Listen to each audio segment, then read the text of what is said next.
Pakistan super league চলাকালীন হঠাৎ করেই আলোচনায় উঠে আসে লাহোর কালান্দার্সের দুই ক্রিকেটার এবং হোটেলে 4 অতিথি প্রবেশ করানোর অভিযোগ ওঠে সেকেন্দার রাজা এবং দলটির অধিনায়ক শাহিন আফ্রিদির ব্যাপারে।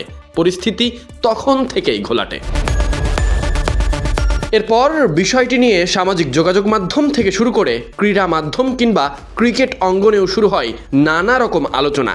এমন পরিস্থিতিতে প্রেস কনফারেন্সে এসে নিজের অবস্থান পরিষ্কার করলেন সেকেন্দার রাজা বলেন, আমি জন্মসূত্রে পাকিস্তানি, তাই এখানে আমার পরিবার আত্মীয় স্বজনদের উপস্থিতি স্বাভাবিক।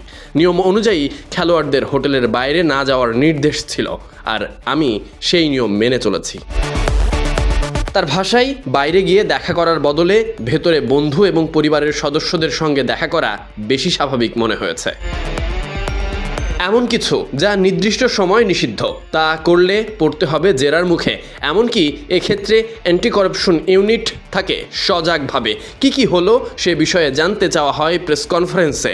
শান্তভাবেই কথা বললেন রাজা। তিনি বলেন, আমাকে আলাদা করে কোনো প্রশ্ন উত্তরের জন্য ডাকা হয়নি, তবে বিষয়টি নিয়ে ভুল বোঝাবুঝি তৈরি হয়েছে। এভাবেই নিজের বিষয়টা পরিষ্কার করতে চান জিম্বাবুয়েনাই তারকা। পাকিস্তানি বংশোদ্ভূত জিম্বাবুয়েনাই তারকা স্মরণ করিয়ে দেন, লাহোরে পিএসএল এর আগে 4 বছর খেলেছেন তিনি। তখনও পরিবারের সদস্যরা টিম হোটেলে এসে দেখা করতেন এবং এতে কোনো সমস্যা হয়নি। এবারের নিয়ম সম্পর্কে আগে থেকে স্পষ্ট ধারণা না থাকায় এই পরিস্থিতি তৈরি হয়েছে বলে মনে করেন রাজা। অনেকদিন পর 4 বন্ধুর সঙ্গে দেখা হওয়াটা ছিল একেবারেই ব্যক্তিগত মুহূর্ত। একই সাথে অভিযোগ ওঠে শাহিন শাহ আফ্রিদিকে নিয়ে। রাজা এই ব্যাপারটাও স্পষ্ট করেন, শাহিনকে আসলে তিনিই ডেকেছিলেন, তাই এই ঘটনায় তার কোনো দায় নেই।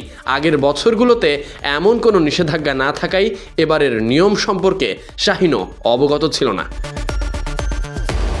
রাজা আরও জানান, অতিথিরা হোটেলে প্রবেশের সময় অ্যান্টি করাপশন ইউনিটকে আইডি কার্ড দেখিয়েছে এবং তিনি নিজেও নিশ্চিত করেছেন যে তিনি দীর্ঘদিন ধরে তাদের চেনেন। বিষয়টি নিয়ে পিসিবির সংশ্লিষ্ট কর্মকর্তাদের সঙ্গেও কথা বলেছেন রাজা। শুধু কি তাই, এদিন ম্যাচ শেষে বল টেম্পারিংয়ের মতো নানা বিব্রতকর পরিস্থিতি উঠে আসে। সেসব কারণে ম্যাচে 5 রান পেনাল্টি হিসেবে পেয়েছে। তবে 22 গজের বাইরে উচ্ছিষ্ট আলোচনা বিতর্ক বাড়িয়েছে। এদিকে রাজা চেষ্টা করেছেন বিষয়টা পরিষ্কার করতে, অপেক্ষা করছেন স্বাভাবিকভাবে মিটে যাবে।